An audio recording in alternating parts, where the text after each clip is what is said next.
నందు ప్రియమైన సహోదరి సహోదరులకు యేసుక్రీస్తు నామములో శుభములు. దేవుని యొక్క మహిమ మీ మీద ప్రకాశించునుగాక. ఈరోజు దేవుడు మనకిచ్చిన మాట ఫిలిప్పీలకు రాసిన పత్రిక 1వ అధ్యాయము 6వ వచనం. నేను మిమ్మును జ్ఞాపకం చేసుకున్నప్పుడెల్లను నా దేవునికి కృతజ్ఞతాస్తుతులు చెల్లించుచున్నాను.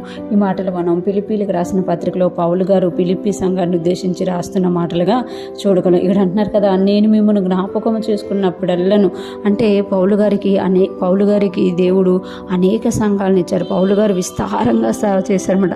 ఆయన అనేక సంఘాలని స్థాపించారన్నమాట. అన్యజనుల్లో గొప్పగా పౌలు గారిని దేవుడు వాడుకున్నట్టుగా మనము చూడగలం అనమాట. ఇక్కడ చూస్తున్నాం కదా, ఆయనకు అనేక సంఘాలు ఉన్నాయి, అనేక మంది తెలుసు.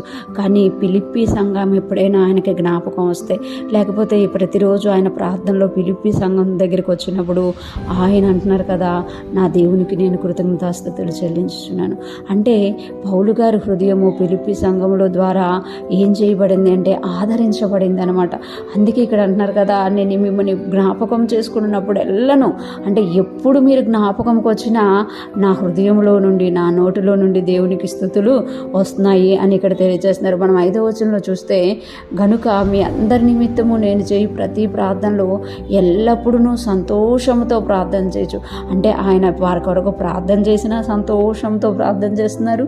ఇంకొకటి, పౌలు గారికి ఎప్పుడు ఫిలిప్పీ సంఘం గుర్తొచ్చినా కూడా దేవునికి కృతజ్ఞతాస్తుతులు చెల్లిస్తున్నారు. అంటే పౌలు గారి యొక్క హృదయాన్ని ఎంతగా ఫిలిప్పీ సంఘం ప్రభావితం చేసిందో చూడండి. అంటే పౌలు గారు ఎప్పుడైతే వారిని గుర్తు చేసుకుంటున్నారో, వారి జ్ఞాపకంలోకి వస్తున్నారో, వెంటనే ఆయన ముఖంలో సంతోషం వస్తుంది, ఆయన ప్రార్థనలో సంతోషం వస్తుంది, వెంటనే ఆయన దేవునికి కృతజ్ఞతాస్తుతులు చెల్లిస్తున్నారట. ప్రభువా, ఇంత మంచి సంఘాన్ని నాకు ఇచ్చినందుకు వందనాలు, ఇంత మంచి సంఘ సభ్యులు నాకు ఇచ్చినందుకు వందనాలు, ఇంత మంచిగా వారు నన్ను ఆదరిస్తున్నందుకు, గౌరవిస్తున్నందుకు నీకు వందనాలు ప్రభువా అని చెప్పకుండా ఉండలేకపోతున్నారట. ఎందుకంటే పౌలు గారు మనం ఫిలిప్పీలకు రాసిన పత్రికలోనే చూస్తాం కదా, 4వ అధ్యాయంలో, మీరు పంపించిన వస్తువుల వలన నేను దేవునికి స్తుతులు చెల్లిస్తున్నాను. అందుకే అంటారు, దేవుడు తన మహిమైశ్వర్యం చొప్పున మీ ప్రతి అవసరం తీర్చారు. అంటే సేవకుని యొక్క అవసరాలు తెలిసింది ఫిలిప్పీ సంఘం అనమాట. సేవకుడికి ఎప్పుడు ఏది కావాలో ఎరిగినది ఫిలిప్పీ సంఘం అనమాట. అంతేకాదు, సేవకుని కొరకు ప్రార్థించడంలోను, సేవకుడు ఏదైనా చెప్పితే వెంటనే చెయ్యడంలోను కూడా ఫిలిప్పీ సంఘం సేవకునితో అంటుకొట్టుకొని ఉన్నట్టుగా మనం చూస్తాము. మన మధ్య కూడా అనేక మంది సేవకులు ఉంటారు, అనేకమైన సంఘాలలో ఉంటారు, సంఘ సభ్యులు ఉంటారు అన్నమాట. ఎవరైనా మనకి గుర్తొచ్చినప్పుడు మనము వారిని బట్టి సంతోషిస్తున్నామా, ఆనందిస్తున్నామా, లేకపోతే దుఃఖపడుతున్నామా? ఒక సేవకుడు ఒక విశ్వాసాన్ని బట్టి కానీ, తనకున్న ఆత్మీయ పిల్లల్ని బట్టి కానీ సంతోషిస్తున్నాడు అని అంటే నిజంగా వారు బ్లెస్డ్, వారు ఆశీర్వదింపబడినవారు, వారు ధన్యులు.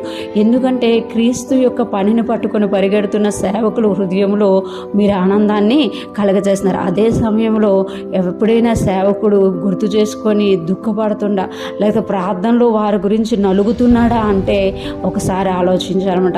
ఎప్పుడు తల్లిదండ్రులు పిల్లల విషయంలో నలుగుతారు అని అంటే మాట విననప్పుడు, ఎప్పుడు తల్లిదండ్రులు పిల్లల విషయంలో సంతోషిస్తారు అని అంటే వారు చెప్పినట్టుగా వినడము, ఇంకా స్మార్ట్గా ప్రవర్తించడం అనమాట. ఈరోజు ఫ్రెష్ మనం వింటున్న ప్రతి ఒక్కరూ జ్ఞాపకం చేసుకోవాలి, మనం వెళ్తున్న సంఘంలో మనము ఆ సేవకునికి మనం సంతోషాన్ని కలగజేస్తున్నామా, మనల్ని నడిపిస్తున్న వారికి మనం ఆనందం కలగజేస్తున్నామా, మనం గుర్తొచ్చినప్పుడు వారు మన విషయమై దేవునికి కృతజ్ఞతాస్తుతులు చెల్లిస్తున్నారా, లేకపోతే ప్రభువా ఇంకా వారిలో ఇది తీసేనైనా, ఇది చెయ్యినైనా అని ఒక ప్రార్థన వస్తుందా, లేకపోతే ఒక దుఃఖం వస్తుందా అనేది మనము గమనించుకోవాలి. ఈరోజు ఫ్రెష్ మనం వింటున్న ప్రతి ఒక్కరం కూడా ఫిలిప్పీ సంఘంలాగా మన సేవకులకి, మనల్ని నడిపిస్తున్న వారికి సంతోషాన్ని కలుగజేయుదుముగాక. వారు మనల్ని జ్ఞాపకం చేసుకున్నప్పుడు దేవునికి కృతజ్ఞతాస్తుతులు చెల్లించే విధముగా మన స్వభావము, మన ప్రవర్తన దేవుని ఎడలను వారి ఎడలను కలిగి ఉందుముగాక. దేవుని కృప మనందరికీ తోడై ఉండి నడిపించునుగాక. ఆమేన్.